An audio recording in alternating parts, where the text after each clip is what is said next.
ಪಿತೃದೇವತೆಗಳು ಅಂತ ಯಾರವರು? ಚತುರ್ಮುಖ ಬ್ರಹ್ಮದೇವರ ಮೊಮ್ಮಕ್ಕಳು. ಚತುರ್ಮುಖ ಬ್ರಹ್ಮದೇವರಿಗೆ ಕೆಲವು ಮಕ್ಕಳು ಹುಟ್ಟಿದರು, ಅವರಿಗೆ ಕೆಲವು ಮಕ್ಕಳು ಹುಟ್ಟಿದರು. ಅವರೇ ಪಿತೃದೇವತೆಗಳು ಅಂತ ಪ್ರಸಿದ್ಧರಾದವರು. ಯಾಕೆ ಅಂದರೆ, ಒಮ್ಮೆ ಬ್ರಹ್ಮದೇವರ ಮಕ್ಕಳು ಅವರು ದೇವತಾರಾಧನೆ ಮಾಡೋದನ್ನು ಬಿಟ್ಟು ಕೇವಲ ಸ್ವಾರ್ಥಪರಾಯಣರಾದರು. ದೇವರ ಪೂಜೆ ಬಿಟ್ಟರು, ಸ್ವಾರ್ಥಿಗಳಾದರು. ಆಗ ಬ್ರಹ್ಮದೇವರಿಗೆ ಸಿಟ್ಟು ಬಂದು ತಮ್ಮ ಮಕ್ಕಳಿಗೆ ಶಾಪ ಹಾಕಿದರು. ಪರಮಾತ್ಮನ ಪೂಜೆ, ಭಗವಂತನ ನಾಮ ಸಂಕೀರ್ತನೆ, ಸ್ಮರಣೆ ಮಾಡಬೇಕು ಅಂತ ನಿಮ್ಮನ್ನು ಸೃಷ್ಟಿ ಮಾಡಿದರೆ ನೀವು ಸ್ವಾರ್ಥಪರಾಯಣರಾಗಿದ್ದೀರಿ, ದೇವತೆಗಳನ್ನು ಮರಿತಾ ಇದ್ದೀರಿ, ದೇವತೆಗಳನ್ನು ಬಿಡ್ತಾ ಇದ್ದೀರಿ. ಆದ್ದರಿಂದ ನಿಮಗೆ ಜ್ಞಾನವೇ ನಾಶ ಆಗಲಿ ಅಂತ ಶಾಪ ಕೊಟ್ಟರು. ಆವಾಗ ಬಹಳ ಶಾಪಗ್ರಸ್ತರಾದ ಬ್ರಹ್ಮದೇವರ ಮಕ್ಕಳು ತುಂಬ ಪಶ್ಚಾತ್ತಾಪಪಟ್ಟು ಬ್ರಹ್ಮದೇವರನ್ನು ಕೇಳ್ತಾರೆ, ಈಗ ಪುನಃ ನಮಗೆ ಜ್ಞಾನ ಬರಲಿಕ್ಕೆ ಏನು ಮಾಡಬೇಕು ಅಂತ. ಆಗ ಬ್ರಹ್ಮದೇವರು ತಮ್ಮ ಮಕ್ಕಳಿಗೆ ಹೇಳಿದರು, ನಿಮ್ಮ ಮಕ್ಕಳಿಂದ ನೀವು ಜ್ಞಾನ ಪಡೀರಿ.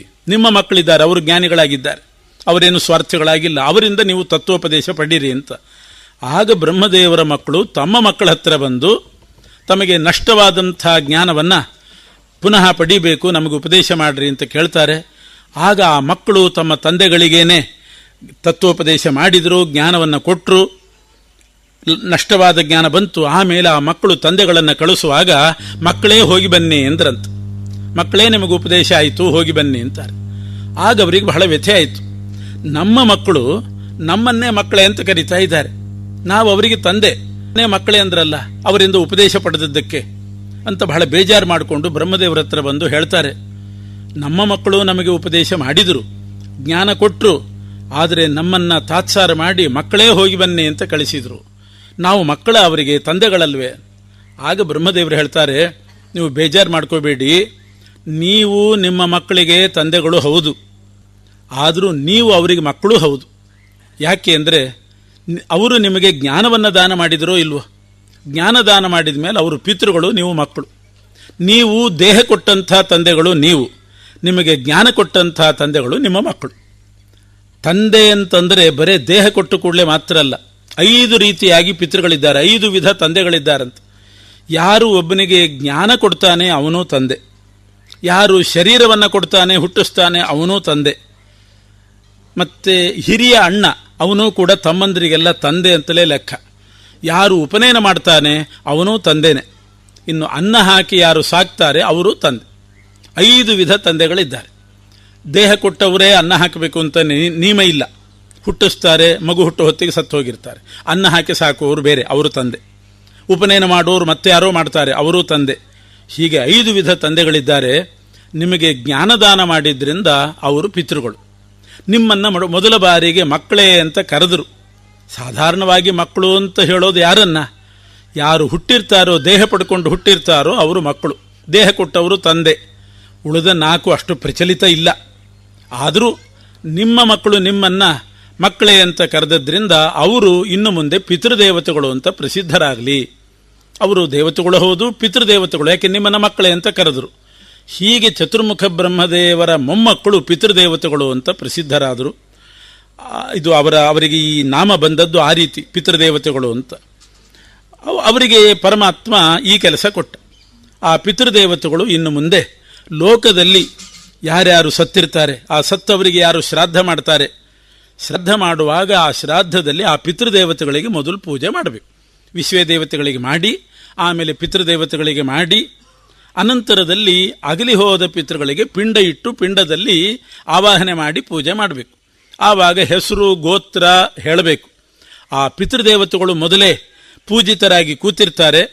ಆ ಪಿಂಡದಲ್ಲಿ ಪೂಜೆ ಮಾಡುವಾಗ ಹೆಸರು ಗೋತ್ರ ಹೇಳ್ತಾರಲ್ಲ, ಅದನ್ನು ಕೇಳಿಕೊಂಡು ಆ ಪಿತೃದೇವತೆಗಳು ಇವರ ತಂದೆಗಳು ಎಲ್ಲಿ ಹುಟ್ಟಿದ್ದಾರೆ ಅಂತ ತಿಳ್ಕೊಂಡು ಅವತ್ತು ಅವರಿಗೆ ಆಹಾರ ಮುಟ್ಟಿಸ್ಬೇಕು. ಅದು ಅವರ ಕೆಲಸ, ಪಿತೃದೇವತೆಗಳ ಕೆಲಸ ಇದು. ಮೊದಲು ಅವರಿಗೆ ಪೂಜೆ ಮಾಡಬೇಕು, ಆಮೇಲೆ ಪಿಂಡ ಇಡುವಾಗ ಅಲ್ಲಿ ಕೂತಿರ್ಬೇಕು. ಅವರ ಊಟ ಮೊದಲು ಆಗ್ತದೆ, ವಿಶ್ವೇ ದೇವತೆಗಳದ್ದು ಪಿತೃದೇವತೆಗಳ ಊಟ ಆಗ್ತದೆ, ಆದರೂ ಕೂತಿರ್ಬೇಕು. ಪಿಂಡ ಇಟ್ಟು ಶ್ರಾದ್ದ ಮುಗಿಯುವವರೆಗೆ ಅವರು ಕೂತು ಇಲ್ಲಿ ಹೆಸರು ಗೋತ್ರ ಹೇಳಿದ್ದನ್ನು ಕೇಳಿ ಅವರಿಗೆ ಆಹಾರ ಮುಟ್ಟಿಸ್ಬೇಕು. ಅವರು ಸ್ವರ್ಗದಲ್ಲಿರಬಹುದು, ಅಥವಾ ನರಕದಲ್ಲಿರಬಹುದು, ರಾಕ್ಷಸ ಜನ್ಮ ಪಡೆದಿರಬಹುದು, ಪಶು ಪಕ್ಷಿಗಳಾಗಿರಬಹುದು, ಮನುಷ್ಯರಾಗಿರಬಹುದು, ಯಾವ ಜನ್ಮ ಎತ್ತಿದ್ರೂ ಕೂಡ ಅದನ್ನು ತಿಳ್ಕೊಂಡು ಪಿತೃದೇವತೆಗಳು ಅವತ್ತು ಅವರಿಗೆ ಆಹಾರ ಮುಟ್ಟಿಸ್ತಾರೆ. ಇಲ್ಲಿ ಶ್ರಾದ್ದ ಮಾಡಿದ ದಿವಸ ನಮ್ಮ ಪಿತೃಗಳಿಗೆ ಎಲ್ಲೋ ಒಂದು ದಿವಸ ಒಳ್ಳೆ ಊಟ ಆಗಿರ್ತದೆ. ಅದು ಪಿತೃದೇವತೆಗಳು ಅವರಿಗೆ ವ್ಯವಸ್ಥೆ ಮಾಡಿ ಊಟ ಹಾಕ್ತಾರೆ ಅವತ್ತು. ಬೇರೆ ಬೇರೆ ನಾವು ಕೊಟ್ಟ ಆಹಾರವನ್ನು ವ್ಯತ್ಯಾಸ ಮಾಡಿ ಅವರು ರಾಕ್ಷಸರಾಗಿದ್ದರೆ ಅದನ್ನು ಮಾಂಸವಾಗಿ ಪರಿವರ್ತನೆ ಮಾಡಿಕೊಡ್ತಾರೆ, ದೇವತೆಗಳಾಗಿದ್ದರೆ ಅದನ್ನು ತುಪ್ಪವಾಗಿ ಪರಿಣಾಮ ಮಾಡಿಕೊಡ್ತಾರೆ, ಪಶು ಪಕ್ಷಿಗಳಾಗಿದ್ದರೆ ದನ ಕರುಗಳಾಗಿದ್ದರೆ ಅದನ್ನು ಹುಲ್ಲಾಗಿ ಪರಿವರ್ತನೆ ಮಾಡಿ ಆ ದನಗಳಿಗೆ ಆಹಾರ ಕೊಡ್ತಾರೆ. ಇದು ಪಿತೃದೇವತೆಗಳು ಮಾಡತಕ್ಕಂಥ ಕೆಲಸ. ಹೀಗೆ ಪಿತೃದೇವತೆಗಳು ಇಲ್ಲಿ ಏನು ಜಗತ್ತಿನಲ್ಲಿ ಶ್ರಾದ್ದ ನಡೀತದೆ ಅಲ್ಲಿ ಅವರು ಇದ್ದು ಆ ಹೆಸರು ಗೋತ್ರ ನಾವಷ್ಟೇ ಹೇಳ್ತೀವಿ, ಎಲ್ಲಿ ಹುಟ್ಟಿದ್ದಾರೆ ನಮ್ಮ ಪಿತೃಗಳು ಅಂತ ಗೊತ್ತಿಲ್ಲ ನಮಗೆ, ಆದರೆ ಅದು ಪಿತೃದೇವತೆಗಳಿಗೆ ಅದನ್ನು ತಿಳ್ಕೊಳ್ಳುವ ಶಕ್ತಿ ಇದೆ. ಆ ಹೆಸರು ಗೋತ್ರ ಹೇಳಿದರೆ ಸಾಕು ಅವರು ಎಲ್ಲಿ ಹುಟ್ಟಿದ್ದಾರೆ ಅಂತ ಅರ್ಥ ಆಗ್ತದೆ, ತಿಳ್ಕೊಳ್ತಾರೆ, ಅವರಿಗೆ ಆಹಾರ ಮುಟ್ಟಿಸ್ತಾರೆ.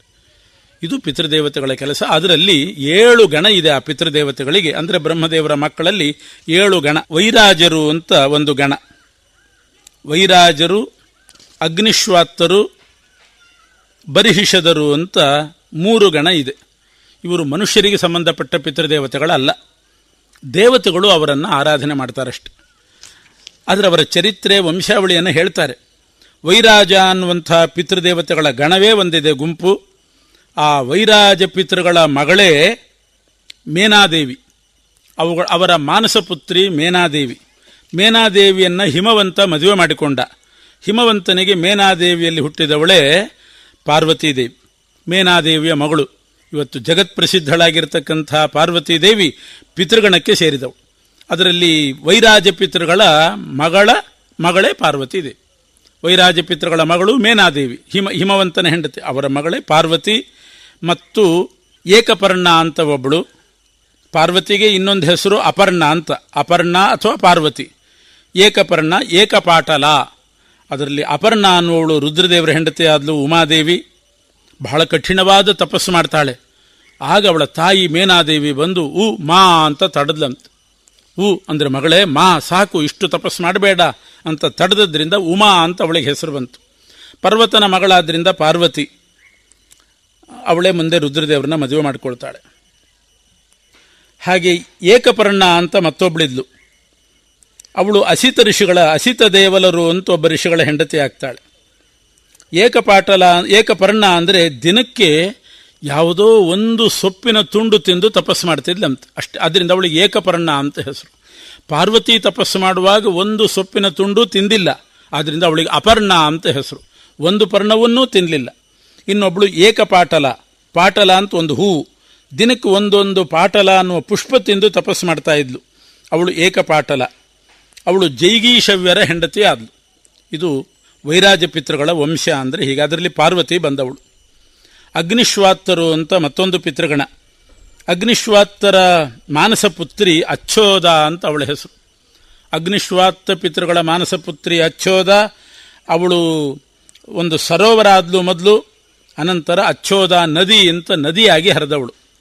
ಆ ಅಚ್ಚೋದೆಯೇ ಮುಂದಿನ ಜನ್ಮದಲ್ಲಿ ವೇದವ್ಯಾಸ ದೇವರ ತಾಯಿ ಸತ್ಯವತೀ ದೇವಿ, ಪರಾಶರರ ಹೆಂಡತಿಯಾಗಿ ಹುಟ್ಟಿದ್ಲು. ಈ ಎಲ್ಲ ಪುರಾಣಗಳನ್ನು ಜಗತ್ತಿಗೆ ಕೊಟ್ಟಂಥವರು ವ್ಯಾಸರು. ಆ ವ್ಯಾಸರ ತಾಯಿ ಸತ್ಯವತಿ, ಅವಳು ಪಿತೃದೇವತೆಗಳ ಮಗಳೇ, ಅಗ್ನಿಶ್ವಾತ್ತರ ಮಗಳು ಪೂರ್ವಜನ್ಮದಲ್ಲಿ. ಮಧ್ವಾಚಾರ್ಯರು ಕೂಡ ವ್ಯಾಸರ ವಿಚಾರ ಹೇಳುವಾಗ ಹೇಳ್ತಾರೆ, ಯಾ ಪೂರ್ವ ಸರ್ಗೆ ಪಿತೃಪುತ್ರಿಕಾ ಸತಿ. ಪೂರ್ವ ಸರ್ಗೆ, ಹಿಂದಿನ ಜನ್ಮದಲ್ಲಿ ಪಿತೃದೇವತೆಗಳ ಮಗಳು ಅಚ್ಚೋದೆ, ಅವಳೇ ಸತ್ಯವತಿಯಾಗಿ ಪರಾಶರರ ಹೆಂಡತಿ ಆದ್ಲು, ವ್ಯಾಸರ ತಾಯಿ ಆದ್ಲು. ಇನ್ನೊಂದು ಗಣ ಬರ್ಹಿಷದರು ಅಂತ. ಈ ಬರ್ಹಿಷದ ಅನ್ನುವಂಥ ಪಿತೃದೇವತೆಗಳ ಮಗಳು ಪೀವರಿ ಅಂತ ಅವಳ ಹೆಸರು. ಆ ಪೀವರಿ ಅನ್ನುವವಳು ಶುಕಾಚಾರ್ಯರ ಹೆಂಡತಿ ಆದ್ಲು. ವ್ಯಾಸರ ಮಕ್ಕಳು ಶುಕಾಚಾರ್ಯರು, ಪುರಾಣ ಪ್ರವರ್ತಕರು. ಪುರಾಣ ರಚನೆ ಮಾಡಿದವರು ವ್ಯಾಸರಾದರೆ ಅದರ ಪ್ರವರ್ತಕರು ಶುಕಾಚಾರ್ಯರು. ಅವರ ಹೆಂಡತಿ ಪೀವರಿ ಅಂತ ಅನ್ನೋಳು. ಅವಳು ಕೂಡ ಬರ್ಹಿಷದ ಅನ್ನುವ ಪಿತೃದೇವತೆಗಳ ಮಗಳೇ. ಹೀಗೆ ನಮಗೆ ಪ್ರಸಿದ್ಧರಾದಂಥವರು ಶುಕಾಚಾರ್ಯರು, ಅವರ ಹೆಂಡತಿ ಪಿತೃದೇವತೆಗಳ ಮಗಳು. ವ್ಯಾಸರ ತಾಯಿ ಪಿತೃದೇವತೆಗಳ ಮಗಳು. ಅನ್ನ ಕೊಡ್ತಕ್ಕ ಅನ್ನಪೂರ್ಣೇಶ್ವರಿ ಪಾರ್ವತೀ ದೇವಿಯು ಕೂಡ ಪಿತೃದೇವತೆಗಳ ಮೊಮ್ಮಗಳು. ಆ ವಂಶದಲ್ಲಿ ಬಂದ ಮೇನಾದೇವಿಯ ಮಗಳು. ಇದು 3 ಪಿತೃಗಣದವರನ್ನು ದೇವತೆಗಳು ಪೂಜಿಸ್ತಿರ್ತಾರೆ, ಮನುಷ್ಯರಿಗೆ ಸಂಬಂಧ ಇಲ್ಲ. ಇನ್ನು 4 ಗಣದವರಿದ್ದಾರೆ. ಕ್ರಮವಾಗಿ ಬ್ರಾಹ್ಮಣ, ಕ್ಷತ್ರಿಯ, ವೈಶ್ಯ, ಶೂದ್ರರು ಶ್ರಾದ್ದ ಮಾಡುವಾಗ ಈ 4 ಗಣದವರನ್ನು, ಮುಂದೆ ಹೇಳುವ 4 ಗಣದವರನ್ನು ಪೂಜಿಸೋದು ಶ್ರಾದ್ದ ಮಾಡುವಾಗ. ಅವರು ಸುಕಾಲರು. ಬ್ರಾಹ್ಮಣರು ಪೂಜೆ ಮಾಡೋದು ಸುಕಾಲ ಅನ್ನೋ ಪಿತೃಗಣದವರನ್ನು. ಆಂಗಿರಸರು ಅಂತ ಇನ್ನೊಂದು ಗಣ ಇದೆ. ಕ್ಷತ್ರಿಯರು ಶ್ರಾದ್ದದಲ್ಲಿ ಪೂಜೆ ಮಾಡ್ತಾರೆ. ಸುಸ್ವಧರು ಅಂತ ಮತ್ತೊಂದು ಪಿತೃಗಣ, ವೈಶ್ಯರು ಶ್ರಾದ್ದ ಮಾಡುವಾಗ ಪೂಜೆ ಮಾಡೋದು. ಸೋಮಪರು ಅಂತ ಮತ್ತೊಂದು ಪಿತೃಗಣ, ಶೂದ್ರವರ್ಣದವರು ಶ್ರಾದ್ದ ಮಾಡುವಾಗ ಆ ಪಿತೃಗಣದವರನ್ನು ಆರಾಧನೆ ಮಾಡೋದು. ಹೀಗೆ ಆ ಶ್ರಾದ್ದ ಅನ್ನುವ ಧರ್ಮ 4 ವರ್ಣಕ್ಕುಂಟು. ಅದರಲ್ಲಿ ಪೂಜಿತರಾಗುವವರು 4 ಗಣದವರು. ಅವರ ವಂಶಾವಳಿ ಏನು ಅಂದರೆ, ಸುಕಾಲ ಅನ್ನುವ ಪಿತೃಗಳಿಗೆ ಗೋ ಅಂತ ಒಬ್ಬಳು ಮಗಳು ಮಾನಸಪುತ್ರಿ, ಅವಳು ಶುಕಾಚಾರ್ಯರ ಹೆಂಡತಿನೇ ಆಗ್ತಾಳೆ. ಕ್ಷತ್ರಿಯರಿಂದ ಪೂಜಿತರು ಆಂಗಿರಸ ಗಣದವರು, ಅವರಿಗೊಬ್ಬ ಮಾನಸಪುತ್ರಿ ಯಶೋಧ ಅಂತ ಅವಳ ಹೆಸರು. ಈ ಯಶೋಧೆ ಯಾರು ಅಂದರೆ ದಿಲೀಪ ಅಂತ ಒಬ್ಬ ಸೂರ್ಯವಂಶದ ರಾಜ, ದಿಲೀಪರಾಜನ ತಾಯಿ. ವಿಶ್ವಮಹತ್ ಅಂತ ಒಬ್ಬ ರಾಜನ ಹೆಂಡತಿ, ವೃದ್ಧಶರ್ಮನ ಸೊಸೆ. ಹೀಗೆ ದಿಲೀಪನ ತಾಯಿ ಯಶೋಧೆ, ಅವಳು ಪಿತೃಗಣದವರ ಮಗಳು.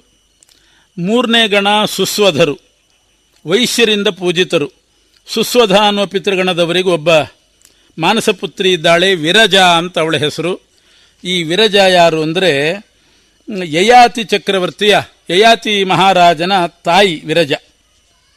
ಯಯಾತಿಯ ತಾಯಿ ನಹುಷನ ಹೆಂಡತಿ, ನಹುಷ ಮಹಾರಾಜನ ಹೆಂಡತಿ. ಅಂಥ ವಿರಜಾ, ಅವಳು ಕೂಡ ಪಿತೃದೇವತೆಗಳ ಮಗಳೇ.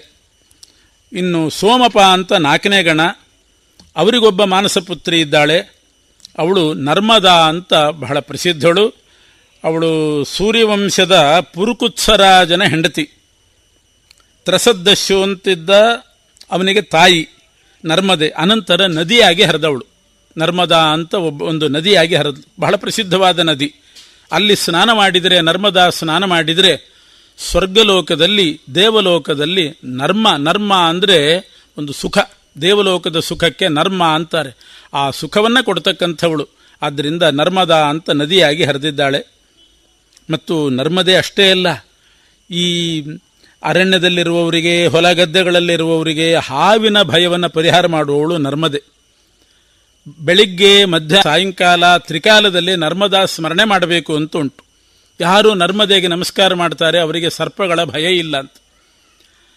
ನರ್ಮದಾ ಯೈ ನಮಃ ಪ್ರಾತಃ, ನರ್ಮದಾ ಯೈ ನಮೋ ನಿಶಿ, ನಮೋಸ್ತು ನರ್ಮದೇ ತುಭ್ಯಂ ತ್ರಾಹಿ ಮಾಂ ವಿಷಸರ್ಪತಃ ಅಂತ ವಿಷಸರ್ಪಗಳ ಭಯವನ್ನು ಪರಿಹರಿಸ್ತಕ್ಕಂಥವಳು ನರ್ಮದೆ. ನರ್ಮದೆಗೆ ಆ ವರ ಬಂತು. ಅಂಥ ವರವನ್ನು ಪಡೆದಂಥ ನರ್ಮದೆ ಪಿತೃದೇವತೆಗಳ ಮಗಳು. ಹೀಗೆ 7 ಗಣದವರ ವಂಶವನ್ನು ಪರಿಚಯ ಮಾಡಿಕೊಟ್ರು. ಅವರೆಲ್ಲರೂ ನಮಗೆ ಚಿರಪರಿಚಿತರೇ, ಅವರ ವಂಶದಲ್ಲಿ ಬಂದವರು. ಅವರ ಆರಾಧನೆ ಅಂದರೆ ಹೇಗೆ, ಆ ಪಿತೃದೇವತೆಗಳ ಆರಾಧನೆ ಹಾಗೆ ಮಾಡಬೇಕು. ಸರ್ವೇಷಾಂ ರಾಜತಂ ಪಾತ್ರಂ ಅಥವಾ ರಜತಾನ್ವಿತಂ ದತ್ತಂ ಸ್ವಧಾಂ ಪುರೋಧಾಯ ಶ್ರಾದ್ದಂ ಪ್ರೀಣಾತಿ ವೈ ಪಿತೃನ್. ಈ ವಿಶ್ವದೇವತೆಗಳ ಆರಾಧನೆ ಮೊದಲು ಮಾಡುವಾಗ ಇಬ್ಬರಿಬ್ಬರು ವಿಶ್ವದೇವತೆಗಳಿರ್ತಾರೆ ಶ್ರಾದ್ದ ರಕ್ಷಣೆ ಮಾಡಲಿಕ್ಕೆ. ಅವರ ಆರಾಧನೆಯನ್ನು ಸುವರ್ಣದಿಂದ ಮಾಡಬೇಕು.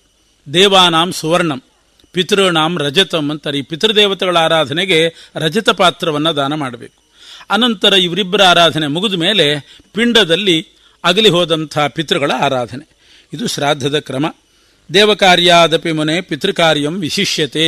ದೇವಕಾರ್ಯಕ್ಕಿಂತಲೂ ಚೆನ್ನಾಗಿ ಮಾಡಬೇಕು. ಇವರು ಶೀಘ್ರದಲ್ಲಿ ಪ್ರಸನ್ನರಾಗುವವರು, ವಂಶವನ್ನು ಅಭಿವೃದ್ಧಿಗೊಳಿಸ್ತಕ್ಕಂಥವರು. ಹೀಗೆ ಪಿತೃದೇವತೆಗಳ ವಂಶಾವಳಿಯನ್ನು ಹೇಳಿದರು.